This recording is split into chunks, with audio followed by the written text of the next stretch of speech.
Welcome, welcome, welcome, welcome to Sunday service. It's nice to see you all coming in. Just take a deep breath and arrive. Or if you're watching us on YouTube, as a future person, take a deep breath and prepare to be at Sunday service. We are delighted to see your faces. And as usual, we are delighted to not see some of your faces because we have some of the Zoom function turned off until the end of our service.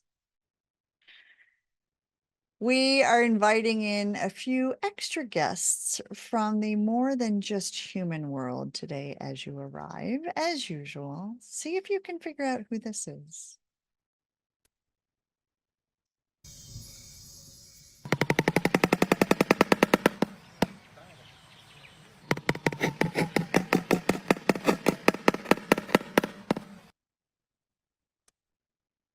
Does anyone know who that is?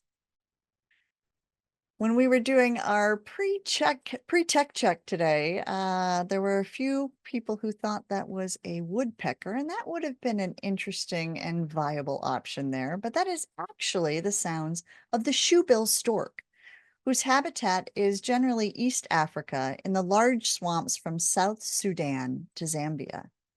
They stand as high as 60 inches off the ground, and these feathered beings are normally silent, but they make that sound, that vocalization, when they're attending to the young in their nest. The humans who devised nomenclature have called this a bill clattering display. I don't know if that's quite kind, but a bill clattering display. And when young shoebill storks are requesting food, they call out with a sound that was described in one source that I read as uncannily like human hiccups. That source also suggested that when baby shoebill storks do that, they are begging for food. Begging? Egads, they're just hungry. The language that we use when naming and describing other species is so full of bias and unflattering terms that some days I just shake my head and say, humans, oy vey. Welcome to Compassion Consortium Sunday service. I'm Reverend Sarah Bowen, and I'm joined today by co-founders Reverend William Melton and Victoria Moran, and our wonderful team members Elaine and Jen, and Phil is helping us navigate the Zoomosphere as usual. As I mentioned, in order to keep the contemplative feel for our services and to ensure we don't have unwanted or disruptive folks, we have turned off most of the Zoom sharing functions until our concluding fellowship time. If you're new to us, welcome. We are an interfaith, interspiritual, and interspecies community, as those of you who come often hear me say. Interfaith means we welcome and feature people of any spiritual or religious tradition or system of meaning making. Today, we'll share Victoria's talk with Rabbi David Rosen of the Jewish tradition, who is involved in powerful multi-religious engagement on ecological issues. And Reverend Marshall Hammer, who some of you know, is with us for Compassion in Action with Elaine. Interspiritual means that we believe underneath all of those worlds, wisdom, traditions, religions, spiritual path, there lies access to a deeper unity of spiritual experience. And our service is designed to facilitate interspirituality. And interspecies means we desire to have a truly inclusive spiritual community that rejects things like human superiority and human exceptionalism and considers the needs of all species, including shoebill storks and other feathered beings. So take a moment to consider as you join us today, who is in your habitat? Inside, outside, around you. What needs might they have? And what challenges might they face? I live with cats and a husband, and I'm acutely aware of new challenges facing cats arising from our election season here in the United States. Cats and dogs have entered public discourse in new ways that are leading to what I can only call a really big mess. I can't remember a time when so many cats appeared in the news, but I wish they didn't. For all the work I do to make animals visible in public discourse, I'm so very aware right now that visibility is not always positive for them or for others. And my heart weeps as I watch this discourse. And again, I shake my head in frustration and I say, humans, oy vey. It's probably because we have a rabbi here today. It's interesting to me that this discourse is happening at the same time that all of us interspecies clergy are preparing for what we might call our busy season. Yes, the feast of St. Francis is just a few weeks away. And we're preparing to do, you can probably guess, animal blessings. I've been invited to participate in one at my local hospital for the staff, and I responded to the email invitation by saying, "Wild horses couldn't tear me away. Although I do hope that anyone wanting a blessing for wild horses will bring a photo instead, and ditto for anyone else who lives with a skittish cat." That was my email. Through my typical humor, I was also making a very important point. While many dogs would be likely happy to travel to a blessing, my feline roommates would decline the invitation for sure and might be better represented by photos. In fact, PETA Lambs, which is the Christian-based arm of that organization, has been reaching out to churches this year, requesting they encourage photo-based or Zoom-based blessings for some of the same reasons, which is kind of interesting. They also have a phone number people can call from home to receive a recorded blessing from the well-known peace and nonviolence advocate, Father John Deere. I will put that number in the chat for you all. It's 1-833 Assisi-1, because St. Francis was from Assisi. All this blessing talk begs a question, though. What is an animal blessing, and why the heck do we do them? For many people, a blessing is an opportunity to insist in religious spaces that animals have value, to make them visible, to feel validated by their spiritual or religious leaders, people who don't always include animal concerns within an organization's priorities. And for many people, there's also a powerful energy that's imbued through the act of blessing. The sacred act may lead to protection or offer healing or encourage thriving in an animal. It's also important to note that the practice of blessing is not just a Christian one and not just for St. Francis. Blessing practices show up in Judaism, Islam, Hinduism, Buddhism, Sikhism, Shinto, Taoism, myriad other indigenous traditions, and probably a few religions I didn't mention. Blessing can happen through sprinkling water, saying of mantras or sutras, laying on of hands, through offerings, all sorts of different ways. Here's the definition I love for those of you who are curious about what a blessing is, from a practical mystic named David Spangler. Spangler says, in practicing the art of blessing, we are really practicing being connected. Surely a blessing is also a flow of life force between ourselves and others, or between ourselves and the sacred. It's an act of connection. It restores through love a circulation of spirit among us that may have become blocked, forgotten, or overlooked. It reconnects us to the community of creation. Now, here at the Compassion Consortium, if you come often, you know that we don't wait for October each year to do blessings. No, we do them every month. At the end of our service, we include you. You say the words, we say the words, we attend to everything in our chat. We attempt to do what Spangler describes. Restore, through our heartfelt words, a circulation of compassion for the entire Earth community that may have become blocked or forgotten or overlooked. So this October 4th, on World Animal Day for secular folks, or St. Francis Feast Day for people in that tradition, we too will be offering a special service at 7:30 p.m. Eastern Time on Zoom. All are welcome. I encourage you to bring photos of those you'd like to see honored and revered, those beings who've been given unflattering names, those who are currently being exploited or suffering, those who you've lost in their bodies but are still living on in your hearts. And of course, I invite you to invite your animal companions or to take your computer outside and bring in your entire habitat of beings, which our guest Carla is modeling for us today.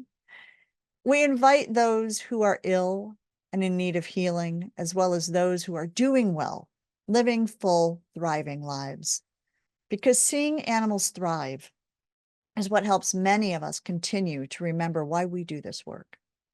We envision a world where each being is given the opportunity to thrive. Let our blessings be in service to that vision. Into the chat, I am putting the link to register. Please, please share this with friends, with family. It'll be about a 30-minute blessing service. And for those of you really curious about this blessing thing, a little more info for you in the chat. As we continue our service, I'd like to invite up Carla, who's with all the beings in her habitat today, who's going to help us with the Tenets of Agreement. Reverend Carla Libby Gentry is an animal chaplain, most recently ordained with the Wood Dragon cohort of ACT at the Compassion Consortium. Carla's been a hospice chaplain for the past 13 years, where she helps patients say goodbye to their animal companions and assists many animal companions in saying goodbye to their human companions. Carla is also a huge outdoor advocate and working to develop programs, especially for older adults. And aren't we all getting older? Older adults that will encourage humans to connect with the natural environments in urban and suburban settings. Carla, we're so glad you're here. The floor is yours. Right. Here are our tenets of agreement. 1, we acknowledge a divine force at the heart of the universe and in all living beings. We may refer to this force as God, but it is also known by many names and appears in different forms or as formless. 2, we recognize the common moral principles inherent within all wisdom traditions. 3, we affirm that compassion, reverence of life, and nonviolence are fundamental to religious faith and moral philosophy, and are to be extended to all sentient beings. 4, we stand by the principles of inclusion, diversity, and equality, and hold these as essential in our human relations. 5, we hold that non-human animals are imbued with the same essence of life and love as our human animals, and that there is moral parity between us. 6, we avow that humans do not own the earth, its resources, or its inhabitants, but instead must be involved in their protection and care. 7, we endeavor to eat and live in a kind and sustainable manner, moving away from animal foods and animal-derived clothing, as well as any activities that cause harm to our fellow beings, human or otherwise. 8, we aim to provide spiritual comfort, fellowship, and food for thought to those practicing or exploring a vegan lifestyle. 9, we offer guidance and peer support for all those seeking a more compassionate and spiritual life. 10, we commit to sharing these principles freely, with humility and respect, in support of non-human animals and the earth. Thank you, Carla. And thank you for bringing in your habitat today. At the beginning of our practice, we also have a short interspecies spiritual practice. Our practice today is inspired by our featured essay this month from Elena Sigler. Elena is also an ordained animal chaplain. She's an animal Reiki practitioner and founder of the nonprofit organization, the Night Sky Garden. She instructs interspecies mindfulness techniques, is an organizer with Pro Animal Future, and helps individuals in the animal freedom movement and beyond to forge a connection with their emotions and to empower them to navigate daily life with more confidence. And we could all use a little bit of that. In this month's essay, which I'll put a link in the chat, Elena shares about her practice of offering Reiki for baby lambs at a Denver slaughterhouse, in addition to canvassing, postcard writing events, and things targeted to create a ban on slaughterhouses in the area. She says in her essay, quote, "As animal activists and allies, we are all aware of the atrocities that take place at slaughterhouses, and this may come with a sense of powerlessness. Animal Reiki offers all beings a place of stillness, calm, and oneness, and this can keep us moving forward together, even when we want to quit." If you're unfamiliar with Reiki, it comes from a Japanese tradition, and it's sometimes translated in English to spiritual energy. And while the technique of Reiki is something that's traditionally handed down through a lineage, through a process, we can use something similar today in our practice to try to reach out to animals around us that we're concerned for. For Elena, that's the baby lambs. For you, it might be someone completely different. It might be a being who's having a difficult time in your habitat. It might be a being who's ill in your home. It might be someone who's passed on to the what's next. So we'll reach out today with our spiritual energy to try to find a place of stillness, calm, and oneness. So I just invite you to take a deep breath with me. And exhale. We often forget to breathe consciously, and our breath becomes shallow. Returning our focus to the breath helps us deepen that. Oxygen helps us think better and our body work better. Take another breath and close your eyes if that feels okay and comfortable to you. If not, just move them off the screen for a moment. Soft focus on something or someone.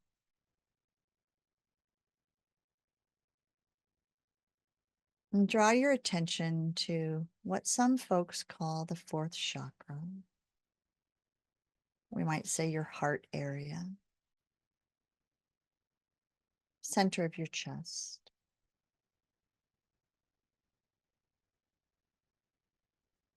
And see if you can tune yourself to the beating of your heart.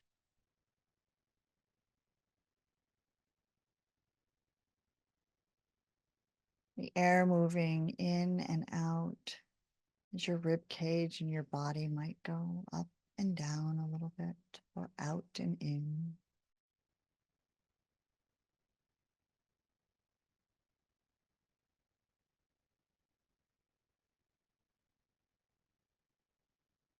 And imagine the energy of warmth and love and living and thriving, which is present in your breath and in your heart, travels down your arms to your hands. You might rub your thumb against your fingertips. I invite you just to hold your hands out, pressing your palms forward.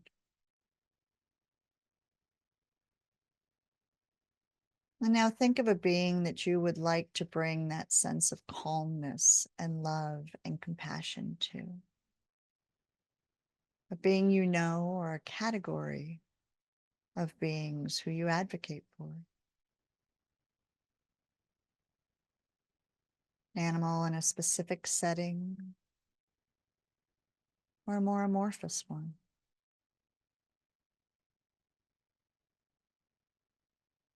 Finding myself called today to the shoe-billed stork, and to any feathered beings who are in peril.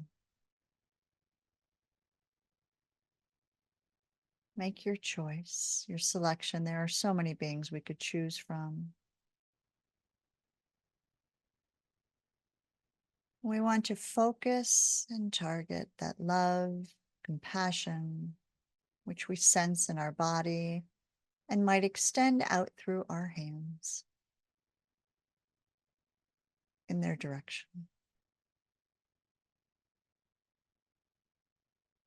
We might believe that this is absolutely possible, and so,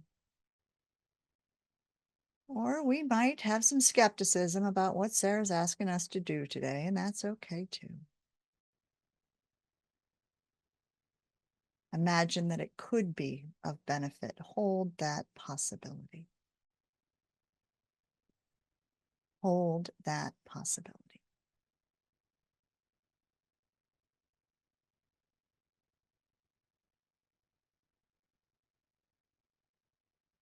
You might send some thoughts through as well. I wish you peace. I wish you stillness,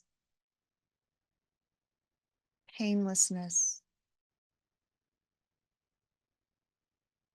I wish that you would know love and compassion and recognize it when it comes your way.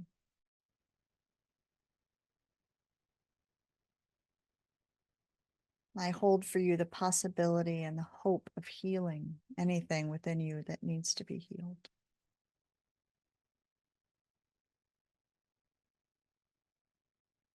And then taking your hands, rubbing your fingers and saying to those beings, I will continue to hold this thought for you. Bring your hands together, rubbing the palms together, generating a little heat.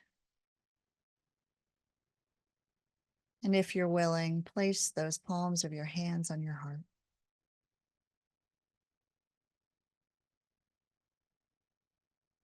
And open your eyes. This is difficult work some of us do, folks. Most of us do, folks. Probably all of us do, right?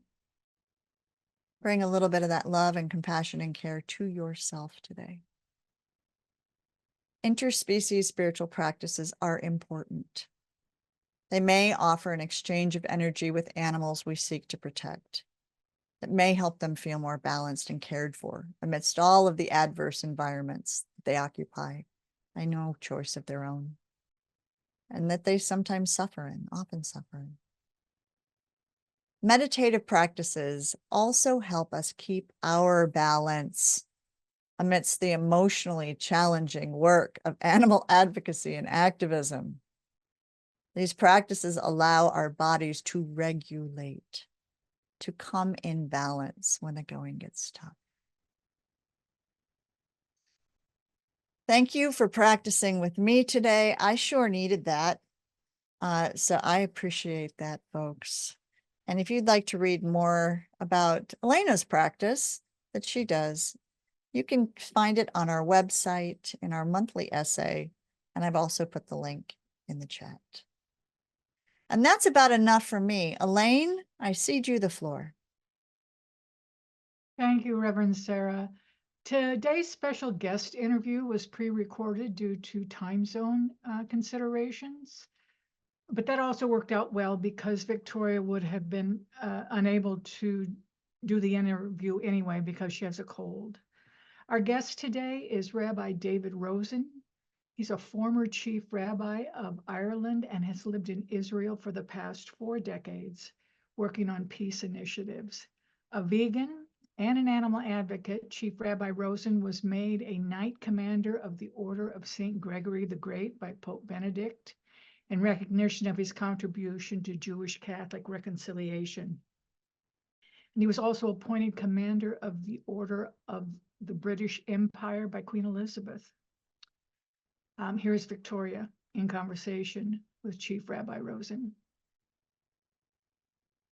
Chief Rabbi David Rosen, my goodness, it's always such a pleasure to see you. You are such a light in this world. As I was reading about you online, one of the descriptives of what you do in the world is that you are an international peacemaker. And whether or not you call yourself that, what a wonderful thing that people are calling you that. What does that mean to you? Well, it sounds a little bit presumptuous to me, so I would prefer to have a word in trying somewhere along, like an international peace try-to maker. So, in other words, because we can see we've got such a long way to go, but there's a lot that causes a lot of despair in our world. Certainly, in the neighborhood in which I live, it's looking very, very bleak. But nevertheless, I think people of the spirit, which may be described as religious or not, but people of the spirit, for them, hope is a central factor of who they are. I don't think you can have any sense of the transcendent and not be a person of hope. And that sense of hope means that you fundamentally believe in a better world, that things can and must be better. And peace is simply seeking to realize that vision of a better world, of a world in which relationships are based on mutual respect not only for one another as human beings, but also respect for our environment of which we're a part. In other words, when we have a truly harmonious relationship, that's living at peace. You know, the Hebrew word for peace is shalom. And the Hebrew word shalom comes from the root shalem, meaning complete, whole. It means a wholesome relationship. So to promote peace means to promote wholesomeness in our relations with one another and with the environment in which we live. Yes, that's my life, seeking to do that, but it's a job for more than one life.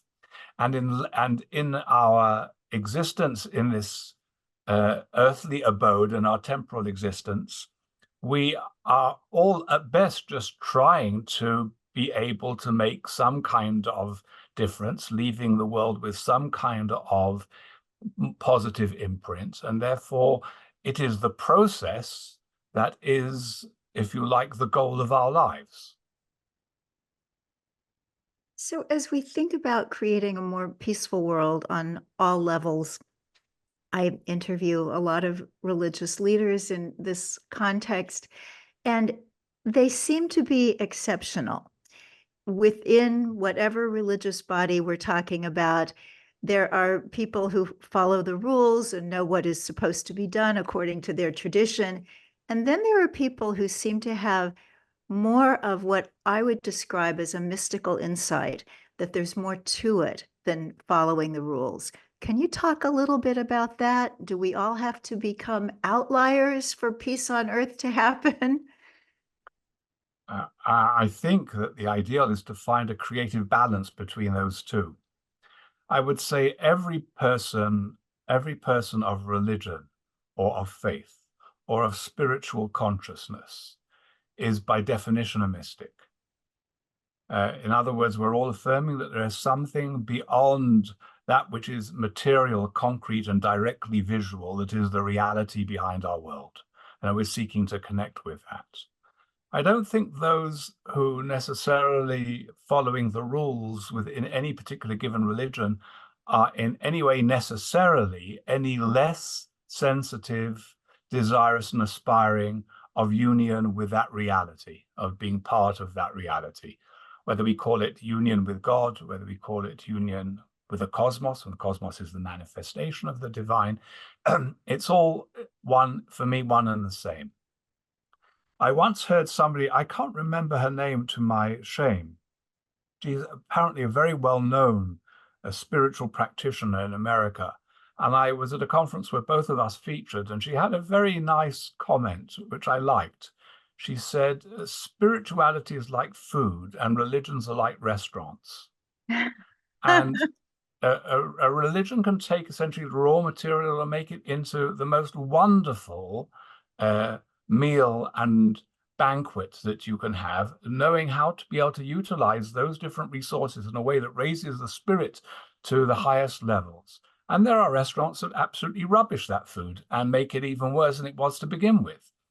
I also once heard an American continuity man, and again, I'm very apologetic for my old age. That means that I forget names. And he once said something like, religion is a catalyst.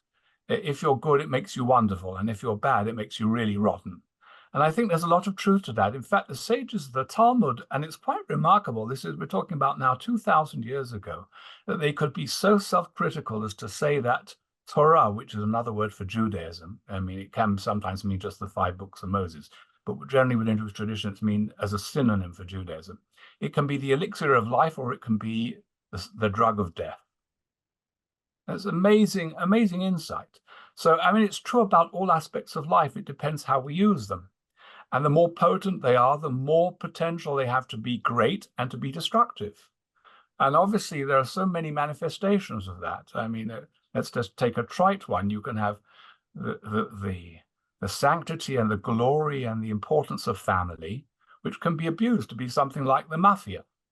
And you can have the importance of people's national historic identities that can be used to pursue conflict and to demonize others and to destroy. So everything that is good can be used destructively. And there is the danger to which you are alluding, that where you have a framework that is structured and therefore with rules and regulations, especially legal systems like within Judaism or in Islam, there is the danger that you can become obsessed with the form and lose sight of the substance. In other words, you become focused on the means and you lose that sense of teleology, where it should be taking you. And that's always there. But then there's the other danger, and that is if you just wait for the Spirit to be able to guide you and to take you and to inspire you when the moment comes, it may not come. And it may come very rarely. And the structures that you have, whether they are formal prayers or whether they are festivals or festivities and different forms of ritual, are stimuli to be able to elicit that sense of the wonder and the glory of the divine in the world. So I think the real challenge is to find the creative balance between these two. Oh, beautiful. And I'm sure that finding anything like that has to have been very, very trying in your part of the world for the past year. The last time we spoke was, I think, just a few weeks after the initial attack. And so much has happened in the interim. Can you just share a little bit about how you see this current conflict and what's happened in the past year?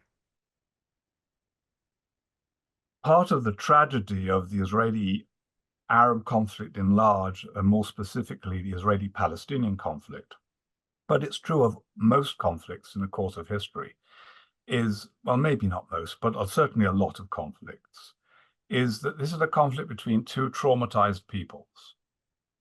And they are caught up in their traumas, and therefore everything that happens within the context of conflict exacerbates this sense of trauma, whether conscious of it or otherwise. And traumatized people do not have the capacity for far sight. They are short-sighted by definition. They're caught up in the moment and they're trying to survive in that conflict.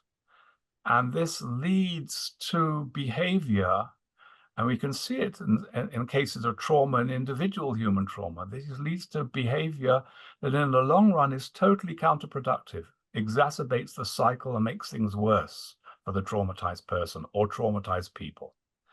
And that's what we've got here. There's no way in which one can justify the horror of the attack by Hamas on October the 7th. But it would be ludicrous to try to detach that from the trauma that the Palestinian people have suffered over the course of their own particular history in modern memory. And you can't expect people not to be obsessed with dying for something if they do not have something to live for. You have to give them something to live for rather than something only to die for. And we haven't done enough of that. On the other hand, Israel is the state of a people that arguably has the longest history of trauma, perhaps amongst any other people in the world. Certainly very few that can compete with that length of history. And the trauma within the Jewish mind is profound. Very often, Jews aren't even conscious of how much they are traumatized, and it doesn't take too much to elicit that trauma. And what happened on October the 7th was the most dastardly, deadly attack on Jews and the largest number of people killed since the Holocaust. Therefore, it evokes all those fears and memories, and therefore exacerbates the feeling within Israeli society that peace is just not possible and that we have to live by the sword indefinitely. And then leads to the kind of, in my opinion, futile arguments that our prime minister makes that somehow we can eliminate Hamas, completely destroy it, and that we can establish a total and permanent victory. You can only do that, let me get back to what I was saying before, if there is a political solution. A military solution cannot do that. Military actions are necessary to protect yourself against threat, but it's not good enough. If you purely think in military terms, then you are condemning yourself to a continuing cycle of violence and trauma. Therefore, there needs to be political vision. At the moment, within both Israeli and Palestinian society, there does not seem to be any political vision. We are caught in this terrible cycle. And only if there is a removal of the political leadership and a replacement of wiser, more insightful and long-sighted leadership will we be able to get out of it ourselves. There is still a saving grace, and that is maybe others will be able to help out of it. I hope that at the moment, because of the American presidential elections, I doubt whether anything's going to happen before November. But after that, I hope whoever it will be elected will realize that what's going on here is ultimately not just bad for Israelis and Palestinians and tragic for us all, but is very, very bad for international peace and trade and interests. And therefore, there is a need to find some form of solution. And my hope lies in the possibility of there being cooperation between the United States, Europe, and the Arab countries in the region that are especially those signatories to the Abraham Accords, and that we will have a regional conference whose purpose will be to resolve the Palestinian issue once and for all, and find ways in which the nations that live in this region will be able to live in harmony, and that hopefully, to use the quotation from the Book of Judges, from the bitter will come the sweet. Mm. Well, we're all looking for that for certain. What we've seen here in America since this terrible tragedy began is great divisiveness, people taking sides, even within the vegan movement. It's been very divisive.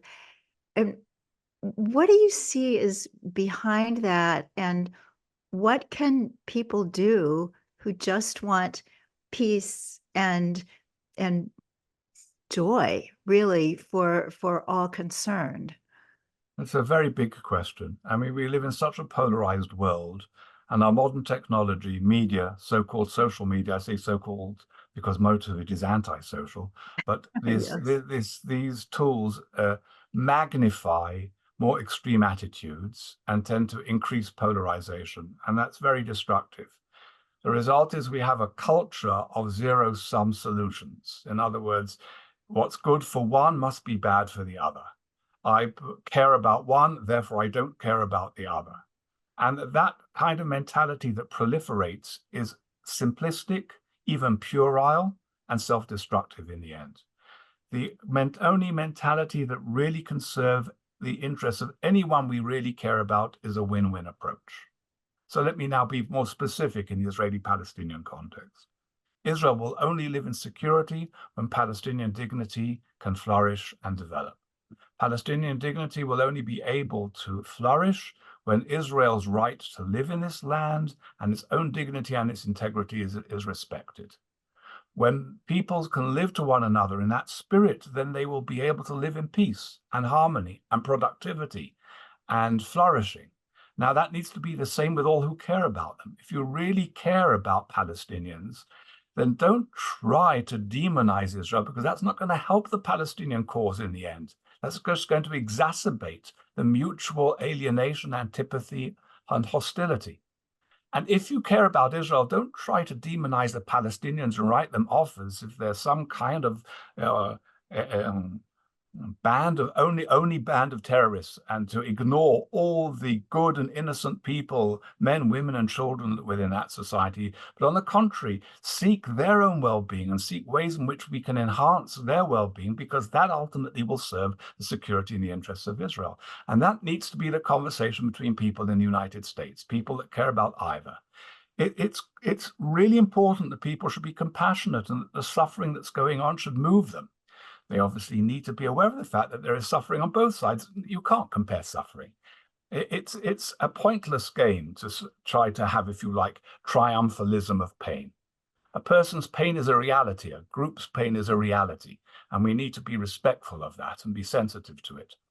But if you want to be sensitive to one group's pain by being insensitive to another, you will not serve the interests of the group that you care about. And therefore, that needs to be the understanding, especially amongst vegans, who one would hope will be more compassionate and understanding, more sensitive about pain, human pain as well as animal pain.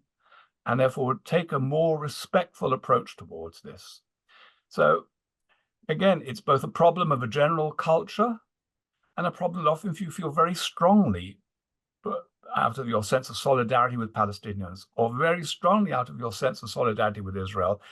It's often instinctive to be able to try to assume or instinctively to affirm a zero-sum approach. But a zero-sum approach ultimately backfires and is destructive for anyone you really care about.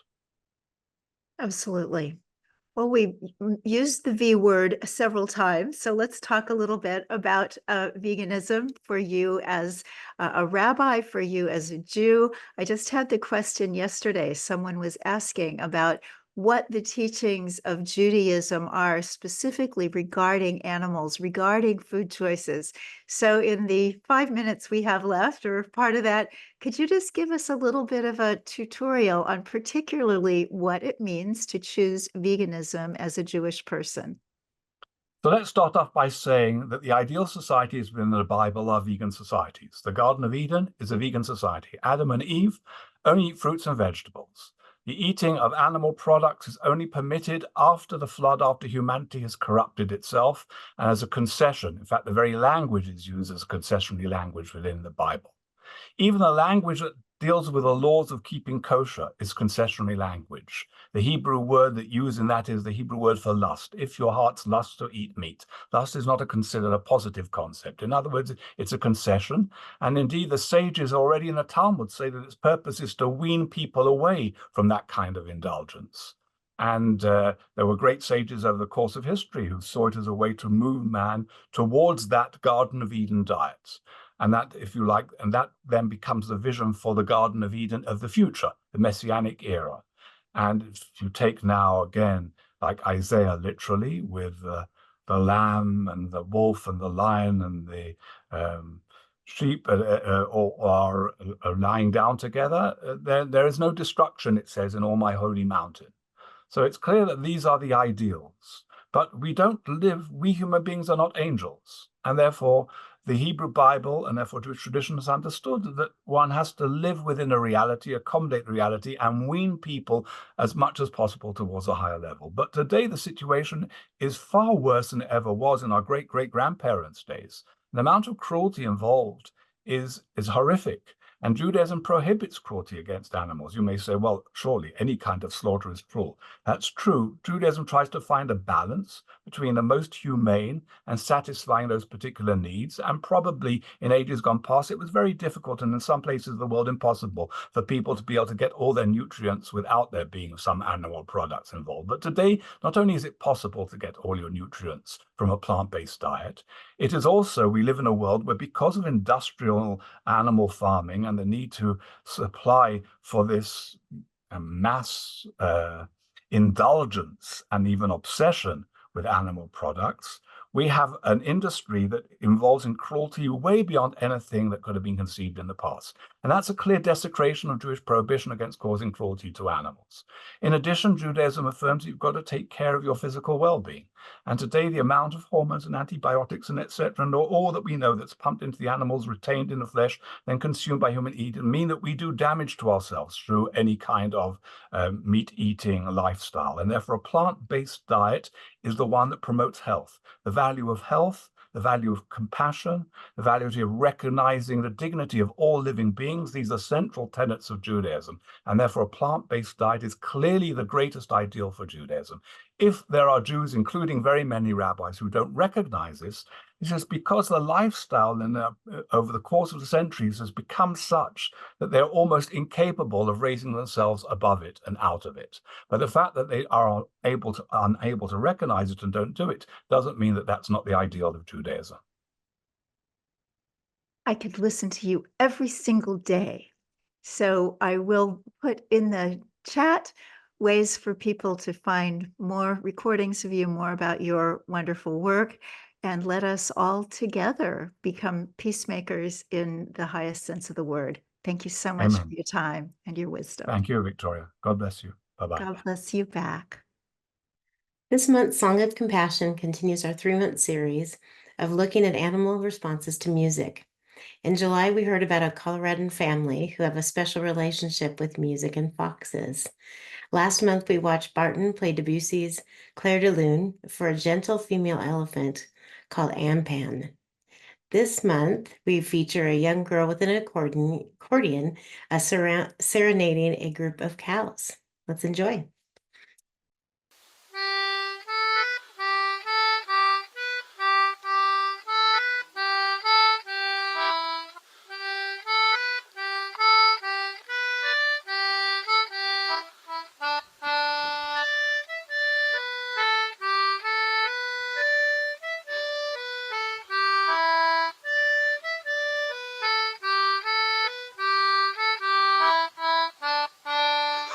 It's like a stampede. They love that music. Play it again for them, so I'll give them another tune.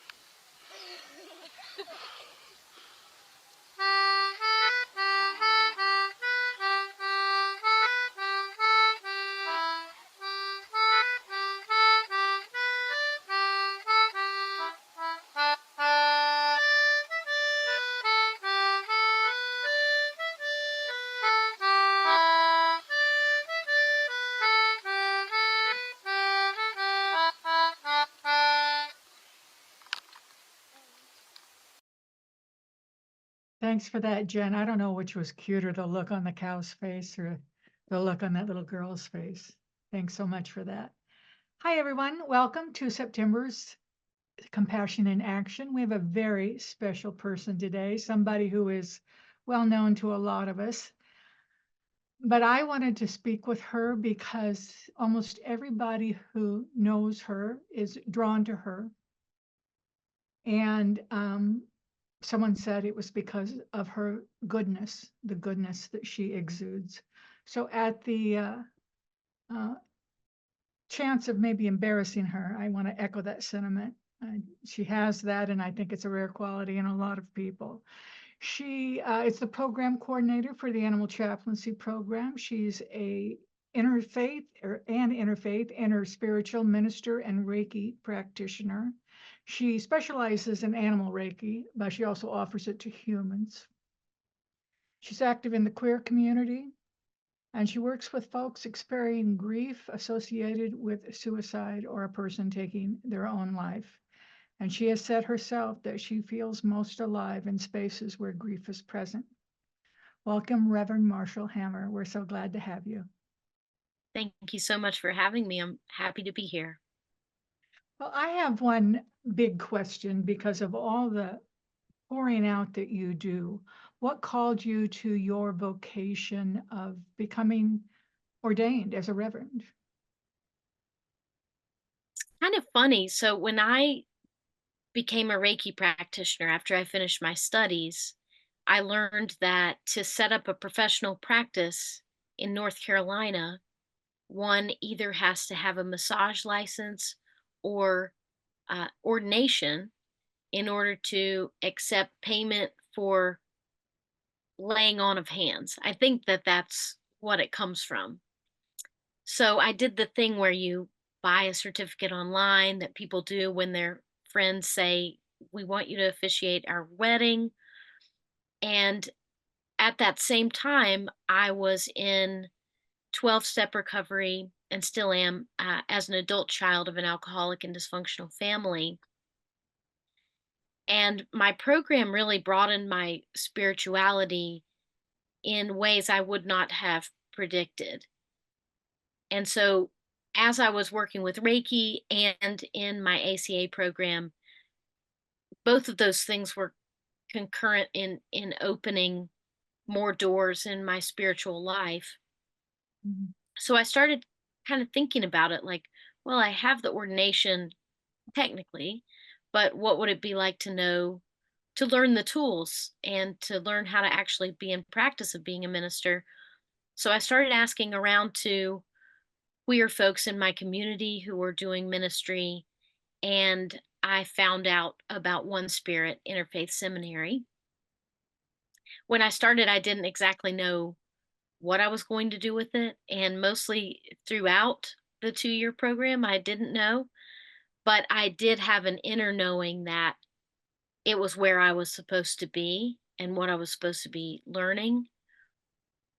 And actually, at some point, I asked a close friend of mine, "Can you believe this? Who would have thought that I'm going to become a minister?"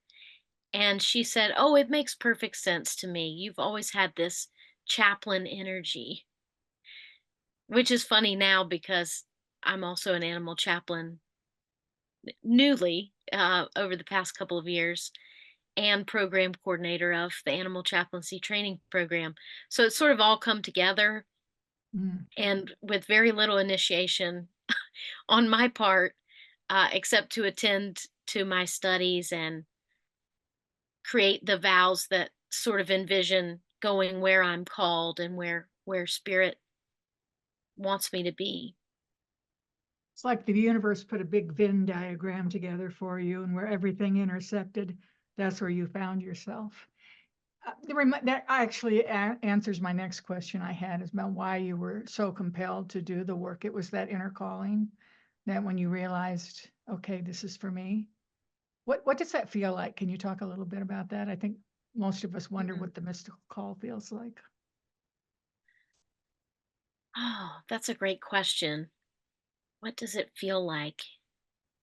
It's sort of, I don't know if you've ever had a dream where you wake up and not a nightmare, but a good dream that sort of like imprints something, and all throughout the day you keep thinking about it, or you keep feeling like you're somehow still in that dream. I Mhm. think that is sort of how it felt, and feels to me when I like latch on to something that I think is for me or in alignment for me, and sort of a warmth, just an internal warmth that there is. It's not even emotional, it's more like intuition, I think, which isn't emotional. I mean, it is because I think choice is emotional. Any choice we make may be emotional, but I think that the intuition isn't overly, um it's just like a felt sense instead of like having feelings. It's Does that make something any that's, sense? yeah, it does. It's like something that's always been in you that you uncover and feel for the first time. Um, that kind of leads in again to the next question. We as animal advocates find it, most of us find it much easier to show compassion to animals or even other humans. How do you think we can best bestow compassion on ourselves? Well, I think that marginalized I think it's a tough world for marginalized communities, and I would include animals in that, and animal advocates as well, because it's this very when you're a natural giver, I'm sure people will relate to this. When you're a natural giver, it's a very hard lesson to learn about how to give to yourself and Mm. how to show love to yourself and start with yourself. But I think at some point it becomes a mandatory learning, because there's so much more that you're able to give. And when it comes to compassion, it's one of those things, as many things that we use and we deplete, compassion and love are things that we just create more of by using them. And so there's more room for there's room for more compassion everywhere. And starting with ourselves, it is difficult, but it's probably the most important work. I feel it's the most important work I've ever done and will always be. It's a lifetime of learning.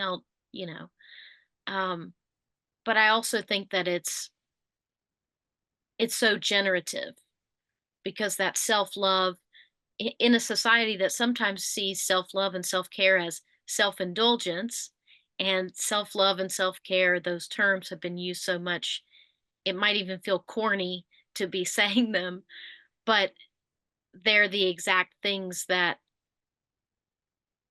we can start with in order to give more. And the value of what we give is greater, even if because often you feel that you're giving everything and you're tired, and it's a lot to hold. And I know that loving animals to the degree that the folks I know in this community do, it's heartbreaking. It's very hard to love animals so much and not see that reflected everywhere in the world. Those are some fine words of wisdom, Reverend Marshall. I love the fact that you said it was generative. It's easy to forget that, and thank you for reminding us of that. Last question. What is next for Reverend Marshall Hammer? What do you plan for the future? Well, I fully intend to continuing offering support and technological companionship for the animal chaplaincy training program. It's work that I love, I feel totally aligned with, and I feel incredibly fortunate to be a part of this community. And for several years, I offered support groups locally to folks who were grieving suicide loss. And so that is work that I'm expanding. There's more that I can do outside of the support groups that I was offering. And so now I'm starting to offer a 3-month companioning for folks going through that unique and very difficult grief process. So something you mentioned about being most alive where grief is present. I don't know where it's not present in the world that we live in today, but I do think it's kind of strange how comfortable I am where people and animals are grieving or where there's such deep pain. So that leads me to believe that it's probably my strongest calling to work with animals and people who are in their grief process. Well, I do believe the world will benefit from having you in those places, because I know I, for one, have certainly benefited from knowing you and from talking with you. And I know the people that are listening to this will benefit from hearing from you as well. Thank you, Reverend Marshall. Thank you so much. And we're going to be watching your work and applauding you as you go. Thank you so much. Oh, you're very welcome. Sarah, back to you. Oh, that was a love fest.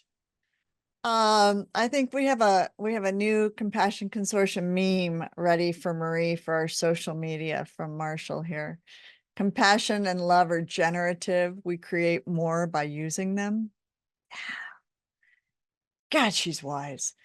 It is my absolute pleasure to work with her on a daily basis. Thank you, Elaine, for showing us Marshall's compassion in action.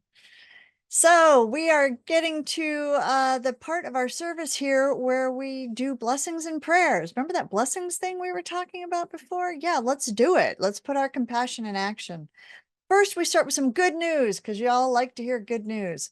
So 4 months after Spain's Ministry of Culture announced plans to abolish the National Bullfighting Award, an amended order officially ends that controversial award. So sadly, bullfighting still remains legal in Spain, but this is a small victory and we'll take it.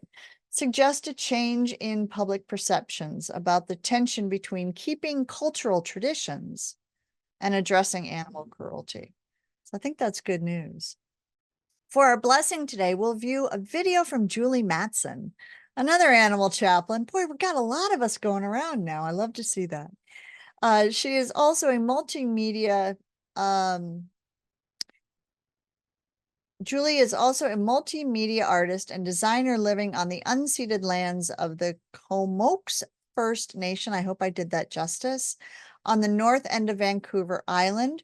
Julie shares their beautiful space with their partner and an abundance of animal companions, including a flock of lovebirds, 2 doggos, and a very handsome bearded dragon.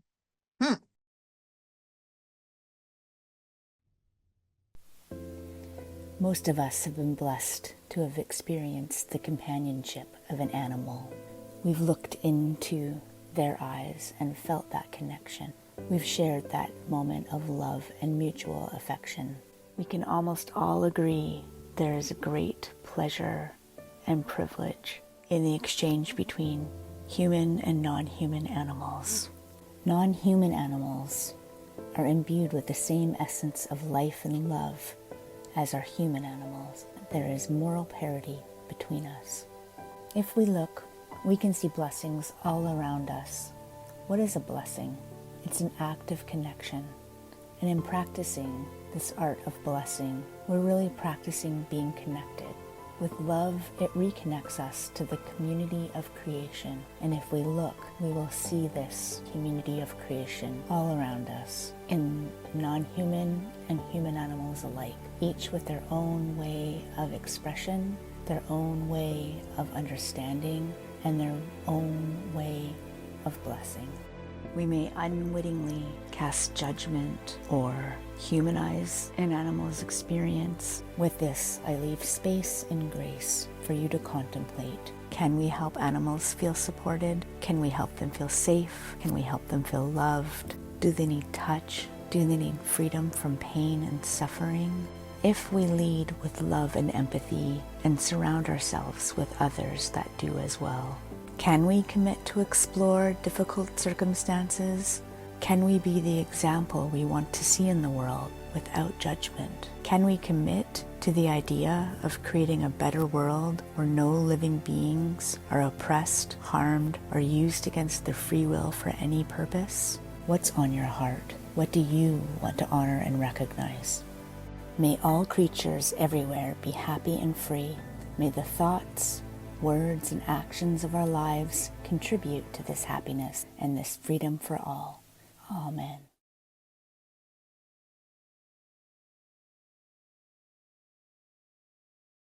Thank you, Julie. Didn't they make a beautiful, beautiful blessing there? Did some of those words feel familiar? Yeah, we're doubling down on blessings today. Julie, thank you so much. So Phil has opened the chat. Julie, you're getting some love there in the chat as well for that blessing. So keep them coming. I know Julie did a series of these that are just amazing. So maybe we'll offer you a few more if Julie will allow us to do that in the future.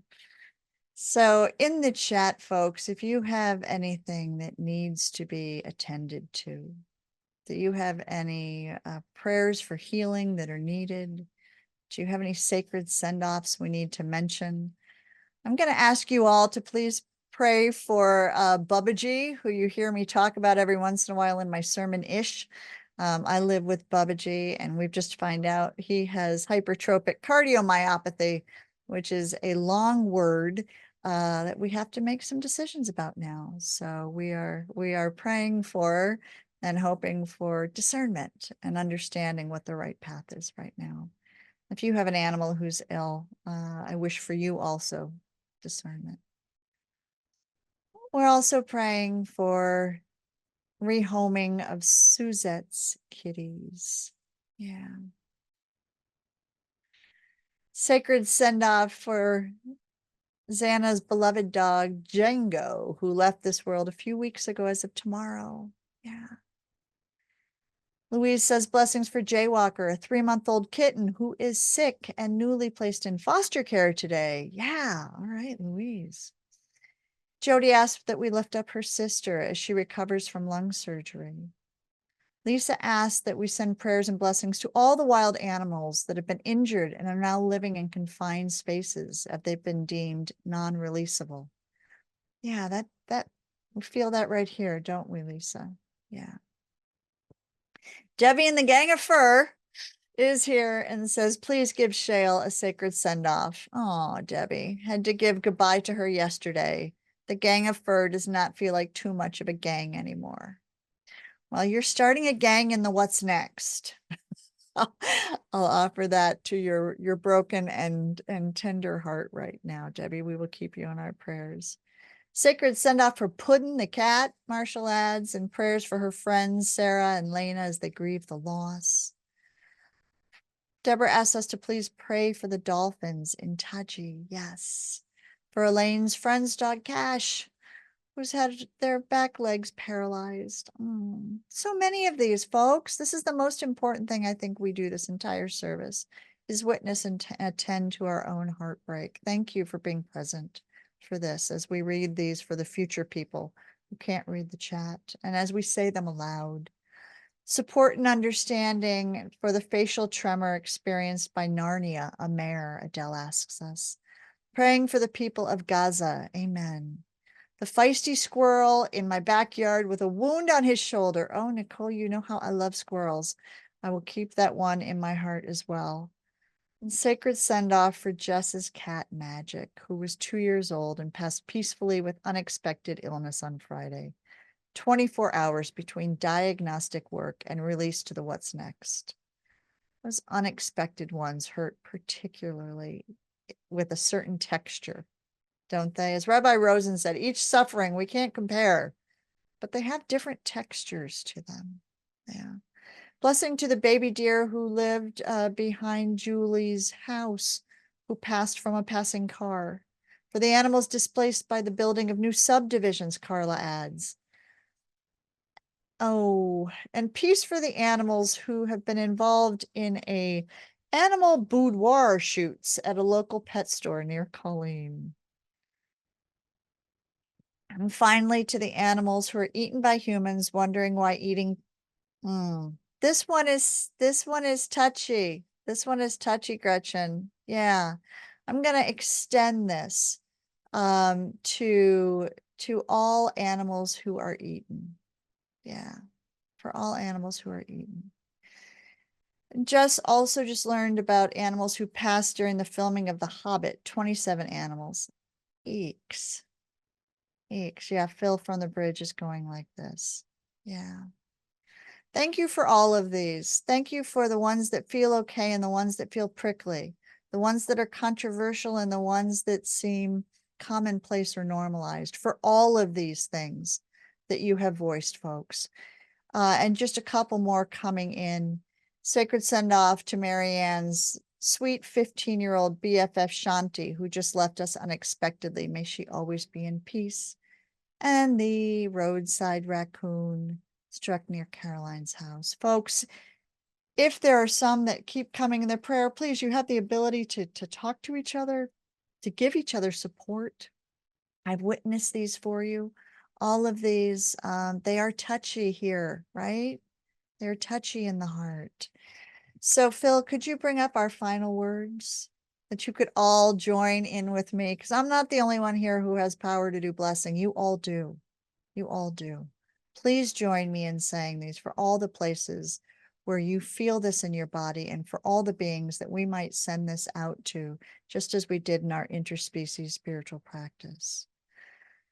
May all creatures everywhere be happy and free. May the thoughts, words, and actions of our lives contribute to this happiness and this freedom for all. And please add your ending word, whether that's may it be so, amen, amen, so mote it be, blessed be, om shanti, shanti, shanti. We have so many ways of being able to identify that we have been at prayer or offering words that we find sacred. Those are words we find sacred. Yeah. So folks, for all of that that weighs on our heart, including the last minute entry of the chimps still trapped in a long closed facility in Texas. And that touches me here to bring and extend that out, right? To all animals who are trapped in long closed facilities. Yeah. Ooh, we keep on expanding, folks, and we got everybody in this blessing, don't we? We got everybody in this blessing. Thank you for joining us today for Sunday service. If you found this service useful, please consider making a donation to cover the cost of this event. Our spiritual team volunteers their time here, but we do have technology and other expenses to keep the lights on. Without your donations, we wouldn't be able to do what we do.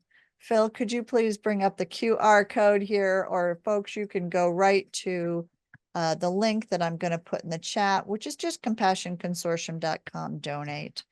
And I'm just going to ask folks that if you can just kind of think in your heart today, take a moment to think about the other things you contribute to during the week, like our coffee habits.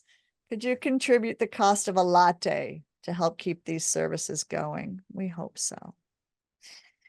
And now I'm going to invite Jen up here to let everyone know about a few upcoming events before our fellowship time. We have a reminder that you can catch all past episodes, spiritual and meditative practices, plus guest interviews on our YouTube channel. In October, our special spiritual guest will be Tamara Beddick, a lawyer, feminist, activist, immigrant, and animal advocate who has assisted the Extinction Rebellion, defended the right to protest, and organizes webinars on local, national, and international animal rights issues. For Compassion in Action, we will be joined by Siri Lindley, who will share about her powerful work at saving horses from abuse, neglect, and the brutal slaughter pipeline. At our Engaged Member Practice Circle, October 8th, Reverend Sarah will teach us mantras to aid in animal healing. Join the weekly online peaceful half hour of vegan-oriented meditation and mindful sharing with David Simon every Monday night. If you or someone you know has experienced an animal loss, visit findanimalchaplain.com to locate a chaplain near you. And you can join us October 10th at 6:30 Eastern for our monthly Companion Animal Loss and Grief Peer Support Group with Reverend Jenny and Animal Chaplain Jess. And we're really excited about a partnership between the Night Sky Garden and Compassion Consortium, offering a Zoom space for individuals to share and support each other with the emotional challenges that can come with animal rights activism. It alleviates the sense of isolation, which as activists and animal caregivers, we can often all feel. Join Elena Sigler on the second Monday of each month. Share whatever feels right in the moment, and it's completely okay if you choose not to share at all. And finally, a reminder that you still have time to sign up for the fall retreat at Unity Village with Reverend Carol. See chat for information link. Thank you for joining us for Sunday service.